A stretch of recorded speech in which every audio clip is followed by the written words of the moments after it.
समय पर एक से बढ़कर एक महान व्यक्ति होते रहे हैं और उन्हीं महान लोगों में से एक थे गौतम बुद्ध, जिन्होंने खुद सभी तरह के सुखों को त्याग करके दूसरों को सही मार्ग दिखाया।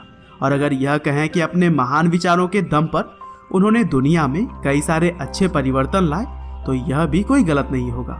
गौतम बुद्ध ने हमेशा ही सत्य और अहिंसा को अपने जीवन का मुख्य आधार माना और उन्होंने दूसरों को भी इसी रास्ते पर ही चलने के लिए प्रेरित किया। वैसे यूं तो गौतम बुद्ध एक राज परिवार में जन्मे थे और उनके जीवन में कभी भी किसी तरह की कमी नहीं थी, क्योंकि वह जो भी चाहते वह तुरंत ही उनको मिल जाता था।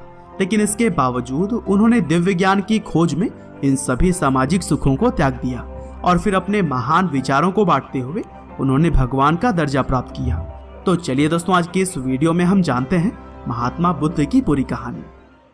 तो दोस्तों, इस कहानी की शुरुआत होती है करीब 563 ईसा पूर्व से, जब कपिलवस्तु के पास लुम्बिनी नेपाल में गौतम बुद्ध का जन्म हुआ था।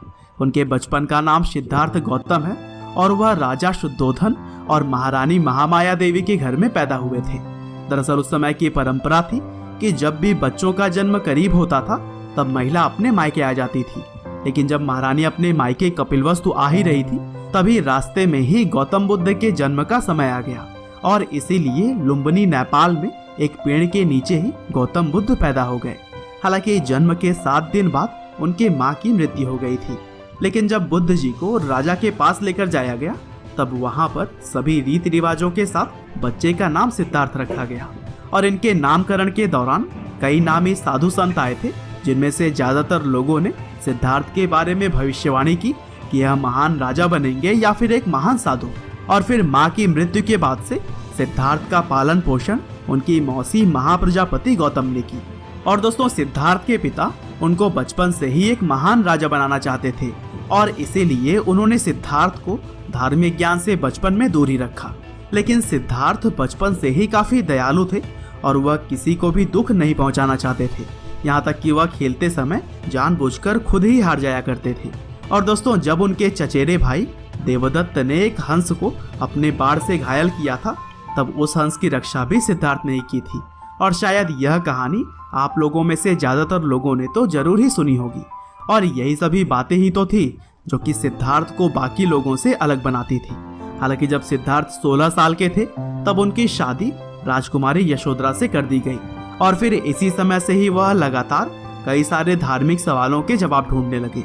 और फिर अपने युवावस्था में जब वह बाहर निकलकर जनता के बीच गए, तब अपनी इस यात्रा में उन्होंने बीमारी, बुढ़ापा और सांसारिक दुखों की तरह ही बहुत सारी ऐसी बातें जानी जिसके बारे में उन्हें पहले कभी भी पता नहीं था।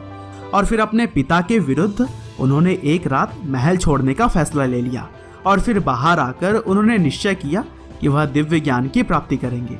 और दोस्तों, यहीं से शुरू हो गई सिद्धार्थ गौतम के गौतम बुद्ध बनने की यात्रा। वह महल से निकलकर सबसे पहले अनोमिया नदी के तट पर पहुंचे, जहां उन्होंने अपने पहले बाल कटाए और फिर साधु के कपड़ों में आ गए। और फिर इसके बाद वह राजा गांव पहुंचे, जहां पर भिक्षा मांगने लगे।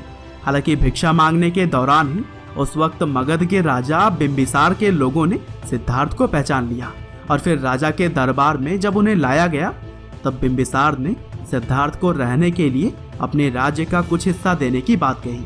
हालांकि गौतम बुद्ध इन सामाजिक लालच में कहाँ आने वाले थे, उन्होंने बिंबिसार से सहायता न लेने की बात कह दी। और फिर वहां से निकलने के बाद गौतम बुद्ध जाने माने योग और मेडिटेशन के 2 टीचर से शिक्षा प्राप्त की और फिर काफी सालों तक कठोर तपस्या करने के बाद उन्होंने सही तरीके से ध्यान लगाना शुरू कर दिया। और फिर बोधगया पहुंचकर एक पीपल के पेड़ के नीचे बैठ लगातार 49 दिनों तक जब उन्होंने ध्यान लगाया, तब उन्हें दिव्य ज्ञान की प्राप्ति हुई। और ऐसा अनुमान लगाया जाता है कि उस समय गौतम बुद्ध की उम्र 35 साल थी और फिर इसके बाद से ही 80 साल की उम्र तक वह प्रचार प्रसार करने में लगे रहे। और इस दौरान उन्होंने अपने बहुत सारे फॉलोअर्स भी बनाए, जो कि उनके दिखाए गए मार्ग पर चलते रहे। और दोस्तों, आज का समय भी अगर देखा जाए तो गौतम बुद्ध के फॉलोअर्स की संख्या करोड़ों में है, जिसमें कोरिया, चीन, जापान, भारत और नेपाल जैसे देशों के बहुत सारे लोग आपको देखने को मिल जाएंगे। और दोस्तों, आज भी गौतम बुद्ध के द्वारा दी गई शिक्षा लोगों को इंस्पायर करती